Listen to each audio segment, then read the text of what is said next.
Hello students, स्वागत है आप सभी का एक नए वीडियो में। और इस वीडियो में हम यूपी स्कॉलरशिप यानी कि उत्तर प्रदेश छात्रवृत्ति 2023-24 का फॉर्म भरना सीखेंगे कक्षा 9-10 के लिए।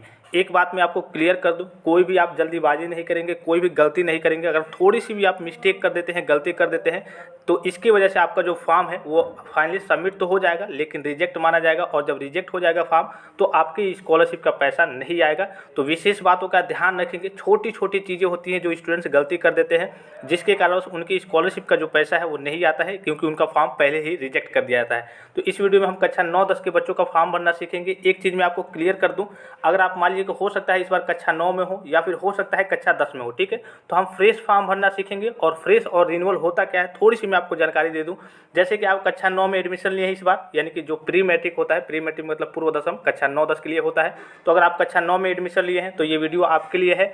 अगर आप कक्षा 10 में इस बार हैं और कक्षा 9 में आपने स्कॉलरशिप का फॉर्म यानी कि उत्तर प्रदेश छात्रवृत्ति का फॉर्म नहीं भरा था, तब भी ये वीडियो आपके लिए है। इसके अलावा अगर आप कक्षा 9 में स्कॉलरशिप का फॉर्म भरे थे और कक्षा 10 में आप फिर से भरना चाहते हैं तो आपको रिन्यूअल करना होगा, आपको फ्रेश फॉर्म नहीं भरना होता है। तो रिन्यूअल करने का जो प्रोसेस होता है वो काफ़ी सिंपल और आसान सा होता है। तो उसको अब मैं आपको नेक्स्ट वीडियो में बता दूंगा कि जो बच्चे कक्षा 10 में हो और उन्होंने कक्षा 9 में स्कॉलरशिप का फॉर्म भरा था तो कक्षा 10 में उनको केवल रिन्यूअल करना होता है। तो रिन्यूअल का मैं नेक्स्ट वीडियो में आपको प्रोसेस बता दूंगा कि रिन्यूअल में आपको क्या करना होता है, कैसे करना होता है और क्या क्या भरना होता है। अगर आप फ्रेश फॉर्म भर रहे हैं, फ्रेश मतलब होता है अगर आप कक्षा 9 में फॉर्म भर रहे हैं या फिर आप कक्षा 9 में आपने नहीं भरा था तो आप कक्षा 10 में फॉर्म भर रहे हैं, तो ये आपका फ्रेश फॉर्म होगा। तो फ्रेश फॉर्म का इसमें हम रजिस्ट्रेशन देखेंगे और पूरा प्रोसेस देखेंगे, क्या क्या प्रोसेस होता है, कैसे भरना होता है, ठीक है। तो सबसे पहले मैं इसका डायरेक्ट लिंक आपको वीडियो के डिस्क्रिप्शन बॉक्स में दे दूंगा, वहाँ से जाकर के आप डायरेक्टली यहाँ पे आ सकते हैं। इससे पहले आप सभी स्टूडेंट से रिक्वेस्ट करूँगा, यूपी स्कॉलरशिप से संबंधित हर एक प्रकार की ऑफिशियल और ऑथेंटिक अपडेट सबसे पहले पाने के लिए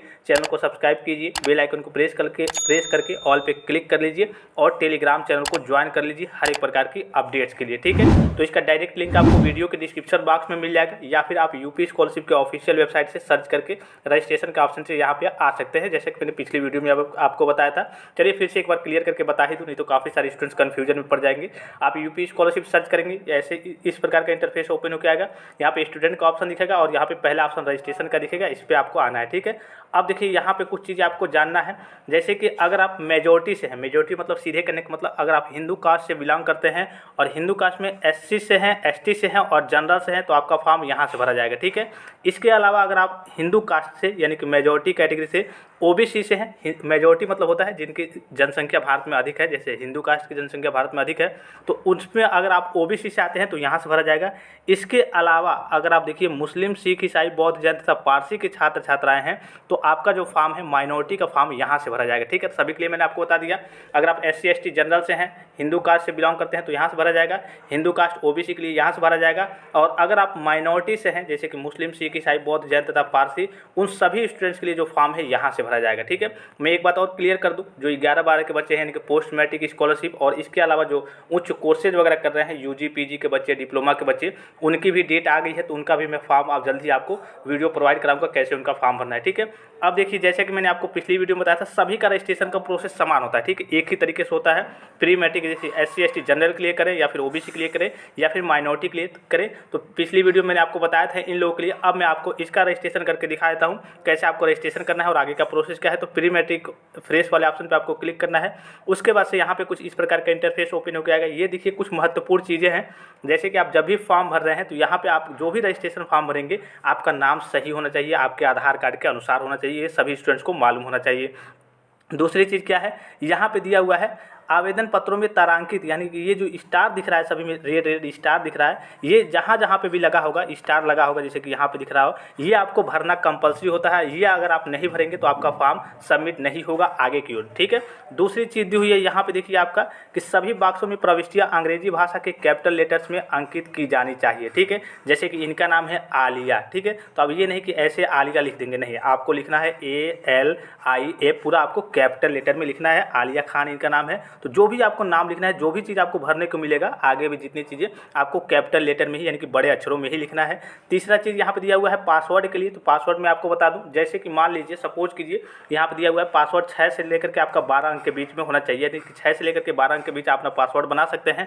इसके अलावा कम से कम एक संख्या होना चाहिए, एक बड़ा अक्षर होना चाहिए। जैसे कि मान लीजिए कि इनका आलिया है तो एक कोई ना कोई बड़ा अक्षर होना चाहिए। ये नहीं कि आप ALIA 512 कुछ भी लगा दें। तो एक इसमें कम से कम आपका बड़ा अक्षर होना चाहिए और विशेष वर्ड और अंक भी आपके शामिल होने चाहिए, अक्षर भी शामिल होने चाहिए। जैसे कि मान लीजिए कि आप कोई पासवर्ड बना रहे हैं, जैसे मान लीजिए कि आपका नाम आलिया है तो ALIA आपने बना दिया, ठीक है। अब सोचेंगे यही पासवर्ड रख दें तो ये आपका पासवर्ड नहीं लिया जाएगा। आपके पासवर्ड में एक बड़ा अक्षर होना चाहिए, उसके बाद से स्मॉल आप लिख लीजिए जो भी मन करे। उसके बाद से आपको डिजिट लगाना है। कुछ डिजिट मतलब क्या होता है, 1 2 3 4 5 512 142 जो भी आपको लगाना है वो लगा लीजिए। उसके बाद से @ या फिर हैशटैग स्पेशल कैरेक्टर्स जो होते हैं, जैसे कि यहाँ पे आपको दिख रहा होगा @ हैशटैग या फिर S का सिंबल होता है या फिर एंड का सिंबल होता है। ये आपको कुछ स्पेशल कैरेक्टर्स एक जरूर आपको अपने पासवर्ड में लगाना है। उसके बाद से आपको अपना पासवर्ड बनाना है। तो आपको जो भी अच्छा लगे, जो भी चीज़ आपको याद रहे, और पासवर्ड को आप अपने कॉपी पे लिख लेंगे, सेव कर लेंगे, ठीक है। ये तीनों चीज़ें हो गई, क्लियर हो गई। अब आपको अपना डिस्ट्रिक्ट सिलेक्ट करना है। जो भी आपका डिस्ट्रिक्ट होगा उस डिस्ट्रिक्ट को आपको सिलेक्ट करना है। नीचे आएंगे सारे ऑप्शन अवेलेबल होंगे, तो जो भी आपका डिस्ट्रिक्ट होगा उस डिस्ट्रिक्ट को आपको सिलेक्ट कर लेना है। जैसे इनका CSM नगर है, फिर से आपका ये ऑटोमेटिक अपडेट होगा। फिर से आपको शिक्षण संस्थान का नाम चूज करना है। जो भी आपके स्कूल कॉलेज का नाम होगा उसको आपको चूज करना है, ठीक है। तो इनके कॉलेज का नाम यहाँ पर नीचे चलिए, नीचे आपका सीरियल बाय सीरियल आते रहेगा तो उसको आपको चूज करना है। GIC इंटर कॉलेज जैस टाउन जैस MB में है, ये आप इनका कॉलेज है। फिर से इनका वर्ग जाति समूह क्या होगा, तो वर्ग जाति समूह में देखिए अल्पसंख्यक वर्ग वाले में भर रहे हैं तो इसमें यही ऑप्शन आएगा। अगर आप उस वाले में भरेंगे जनरल SC ST में तो उसमें तीनों ऑप्शन आएंगे। जिस भी सेक्शन में भरेंगे उसमें सभी ऑप्शन आएंगे। फिर ये ऑटोमेटिक आपका अपडेट होगा। फिर से आपको देखिए यहाँ पे धर्म वाले ऑप्शन में केवल यहाँ पे देखिए इसमें कई सारे ऑप्शन आएंगे। आप मुस्लिम है, सिख है, क्रिश्चियन है, बौद्ध है, जैन है, पर्शियन है, क्या है। तो जैसे कि ये मुस्लिम है तो मुस्लिम वाले ऑप्शन पे सिलेक्ट करना है। फिर छात्र छात्रा का नाम भरना है। जो भी आपका नाम होगा अंग्रेजी के बड़े अक्षरों में आपको भरना है, ठीक है। आलिया हाँ, ठीक है, ये आपका नाम हो गया। फिर आपको मोबाइल नंबर भरना है और मोबाइल नंबर के बाद से यहाँ पे आपको पासवर्ड भरना है। अपना पासवर्ड आप बनाना है, आपको जैसे मन करे, जो भी आपको नाम मन करे, जिस हिसाब से मैंने अभी आपको ऊपर बताया उस हिसाब से पासवर्ड बनाना है और उसी पासवर्ड को यहाँ पे सेव करना है। फिर से ये जो कैप्चा आपको दिख रहा होगा, ठीक है, इस कैप्चा को यहाँ पे आपको भर देना है, ठीक है। यहाँ पे भर देंगे। उसके बाद से जनरेट OTP के ऑप्शन पे आपको क्लिक करना है। जैसे इस पर क्लिक करेंगे तो ये जो आप यहाँ पे मोबाइल नंबर भरे होंगे वहाँ पे OTP जाएगा। तो चलिए मैं क्लिक करके सारी चीज़ों को आपको बताता हूँ। अब देखिए सारे ऑप्शन कंप्लीट कर लिए गए हैं। यहाँ पे जनरेट OTP का ऑप्शन पे क्लिक करना है। जैसे इस पर क्लिक करेंगे तो आपका जो मोबाइल नंबर आपने भरा होगा उस पर OTP जाएगा और OTP भरने के बाद से यहाँ पे ये जो कैप्चा दिख रहा होगा इसको यहाँ पे फिलअप करेंगे और submit OTP and proceed registration वाले ऑप्शन पे क्लिक करेंगे। तो चलिए अब देखिए फाइनली दोनों चीज़ों को भर लिया गया है। यहाँ पे submit OTP and proceed registration वाले ऑप्शन पे क्लिक करना है। अब जैसे इस पर क्लिक करेंगे इसको यहाँ से कंटिन्यू का ऑप्शन दिख रहा होगा, यहाँ से सेव भी कर सकते हैं, इसको सेव कर लीजिएगा आप, ठीक है। इसके अलावा आपको याद रखना है क्योंकि जब भी आप लॉगिन करेंगे तो आपसे पासवर्ड नहीं मांगेगा, आप सेव कर सकते हैं या फिर आपको पासवर्ड जो भी आपने बनाया है वो आपको लिख लेना है सही तरीके से। अब देखिए ये जो आपका रजिस्ट्रेशन है वो आपका रजिस्ट्रेशन कंप्लीट हो गया। आपका रजिस्ट्रेशन संख्या यहाँ पे आपको मिल गया। इस नंबर को नोट करें और यहाँ पे 2023-24 के लिए CSM नगर आपका जिला है। शिक्षण संस्थान आपको दिख रहा होगा, जिस कॉलेज का नाम, आपका स्कूल का नाम, वर्ग जाति समूह धर्म दिख रहा होगा और नाम दिख रहा होगा, मोबाइल नंबर, छाप तारीख। इसको यहाँ से आपको प्रिंट कर लेना है और हमेशा के लिए इसको आपको सेव कर लेना है, ठीक है। ये आपका आगे बहुत इंपॉर्टेंट है, हर एक चीज़ आपके पास रहनी चाहिए। तो इसको यहाँ से आपको प्रिंट कर लेना है और यहाँ से आपको इसको सेव कर लेना है। अपने फाइल में जाएंगे और डायरेक्टली आपका ये प्रिंट वाले ऑप्शन पे जाएंगे, यहाँ पे सेव का ऑप्शन नीचे दिख रहा होगा, ये आपका क्या हो गया, सेव हो गया। अब इसके बाद का प्रोसेस, ये तो आपको नॉर्मल सा रजिस्ट्रेशन हो गया। अब इसके बाद का प्रोसेस देख लेते हैं, इसके बाद का क्या प्रोसेस होता है।